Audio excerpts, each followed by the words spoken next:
तो फाइनाली आपण मानकर ओडिशा बीएड एंट्रेंस एग्जाम रे एडमिट कार्ड बाहरी सारी। तो फास्ट आपण माने गूगल क्रोम रे सर्च करिवे ssboodisha.ac.in देन तले डाउनलोड हॉल टिकेट लिखा जाइए सेठी साइड रे जो व्यू लिखा है सेठी आपण माने क्लिक करिवे। तो व्यू ऊपर क्लिक कला पर एमिति किछि आसी जिवो। तो एठी आपण मानको एप्लिकेशन बारकोड नंबर दबा को पड़िबो जोटा कि आपण मानकर एप्लिकेशन फॉर्म रे अछि।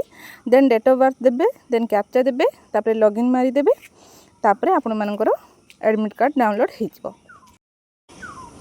तो एमिति किछि आपण मानकर एडमिट कार्ड आसी जिवो।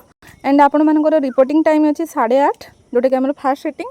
एंड देन आमर गेट क्लोजिंग टाइम अच्छी 9:30। तो आपण मैंने निहाती भाव में ट्राए करेंगे टी जल्दी जाई पहुँचापी एग्जाम सेंटर रे ना पैनिक हो तो से आपने ट्राए करेंगे 8:30 रू 8:45 भितर जाई एग्जाम सेंटर रे पहुँची जिवे। एग्जाम हॉल को आपण मैंने कौन नेबे ताहा मु पूर्व वीडियो रे डिस्कशन कर सारी तार लिंक शेयर करदेवी आपण मैंने सेठु जाई देखिदेबे।